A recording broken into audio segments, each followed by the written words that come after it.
गुरुदेव प्रणाम। मैं डॉक्टर कलस्कर पूना से बात कर रहा हूँ। आपके चरणों में कोटि कोटि प्रणाम, कोटि कोटि नमन। पिछले 1 साल से मैं आपके YouTube वीडियो देख रहा हूँ, परंतु पहली बार दिल से लगा कि जो मैं खोज रहा हूँ वो परमात्मा, वो गुरु आप ही हो। थर्ड आई मेडिटेशन में मुझे वैसे तो कुछ भी प्रॉब्लम नहीं है, बहुत सहजता है। और थर्ड आई मेडिटेशन का कोई अनुभव, कोई प्रकाश कुछ भी नहीं दिखा, बस एक असीम शांति है। मांग कुछ भी नहीं रह गई है, आनंदित महसूस कर रहा हूँ। आगे मेरा आत्मोद्धार कैसे हो, आप मार्गदर्शन करें। प्रणाम। प्रणाम आपको। थर्ड आई मेडिटेशन ग्रुप में जितने भी साधक हैं उसमें अधिकतर साधक तो मुझे ऐसा लग रहा है कि सिर्फ मजाक में ही परमात्मा को ढूंढ रहे हैं। परमात्मा के तो एकदम आमने सामने खड़े हुए हैं। असीम शांति का अनुभव हो रहा है। थर्ड आई पे तो कोई अनुभव नहीं हो रहा। थर्ड आई के कोई भी अनुभव नहीं पता लग पा रहे। असीम शांति, आनंद का अनुभव हो रहा है। अब आत्मोद्धार कैसे हो, समझें। गंगोत्री पहाड़ों से चलती है यात्रा करते हुए, हर पत्थर से टकराती है लहरें और एक आवाज पैदा होती है। ये उस नदी की लहरों का अनुभव उस नदी को होता है। फिर और तटों से गुजरती है, कुछ लोग नहाते हैं, फूल बहाते हैं। अब उस नदी को और अनुभव होते हैं, तटों से टकराना, लोगों का फूलों को उसमें विसर्जित करना, लोगों का नहाना। नदी और आगे जाती है, अब वो तटों से टकराती नहीं, शहर से मुक्त हो जाती है, जंगलों से गुजर रही है नदी। फिर पेड़ पत्तों का अनुभव होता है। अब पेड़ पत्तों से भी नदी आगे चली गई, अब कोई अनुभव नहीं होता, अब असीम शांति होती है। अब गंगा गंगा सागर के पास पहुंच गई। जब गंगा गंगा सागर के पास पहुंच गई तो असीम शांति का अनुभव होता है उस गंगा को।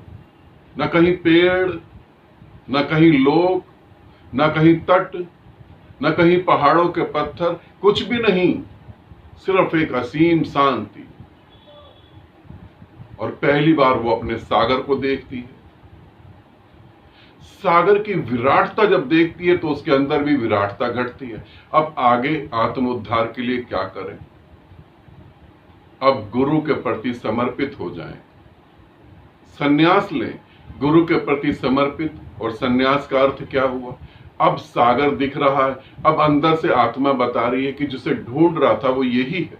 तो अब सागर में विलीन हो जाएं, अब सागर में उतर जाएं। 2 तरीके के साधक हुए।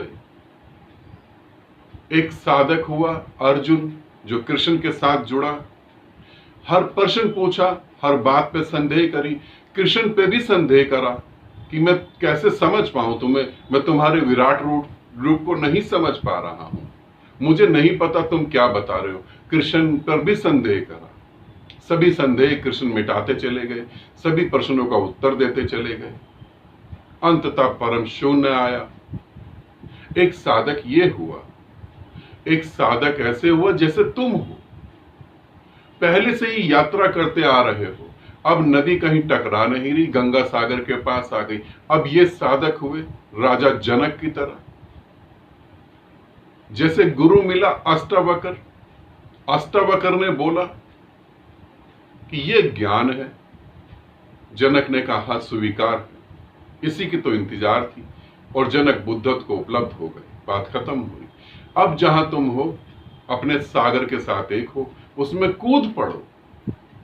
जिन साधकों को थर्ड आई पर असीम शांति का अनुभव होता है, जिन साधकों को क्राउन चक्र पे बहुत शांति अनुभव होती है, वो साधक भी मेरी दृष्टि में सिर्फ अपना समय खराब कर रहे हैं और कुछ नहीं कर रहे।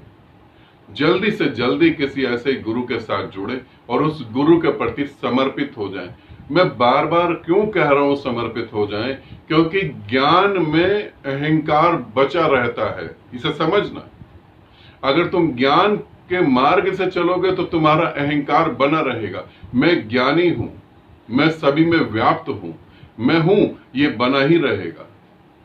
तभी मैं कह रहा हूं समर्पित हो जाओ, ताकि वो छोटा सा जो मैं है वो भी मिट जाए। प्रेम में कोई अहंकार नहीं होता। प्रेम का तो चरण ही पहला अहंकार से मुक्त है। प्रेम में कोई ये नहीं कहता कि मैं हूं, प्रेम में तो ये कहता है कि तू ही तू है सब जगह, मेरा तो कोई अस्तित्व नहीं। इसीलिए मैं तुम्हें बार बार कह रहा हूं समर्पण के लिए। जब सब कुछ जान ही लिया, जब कुछ समझ आ ही गया, तो अब छोड़ो फिर। अब सागर में डूबकर सागर के साथ एक हो जाओ, यही उपाय है। फिर संन्यास दीक्षा लो और फिर जो है अपना जीवन गुरु के हाथ में दो, यदि भरोसा है तो। और यदि भरोसा नहीं है तो फिर लाखों जन्म लो। लाखों जन्म के बाद भी जब तुम मुझे मिलोगे तो मैं यही कहूंगा, हाँ रंग रूप मेरा बदल जाएगा, मगर मैं यही कहूंगा कि गुरु के हाथ में अपने जीवन को दो और कुछ भी नहीं। आनंदित रहो, सदा खुश रहो। बहुत बहुत प्रेम आप सभी को।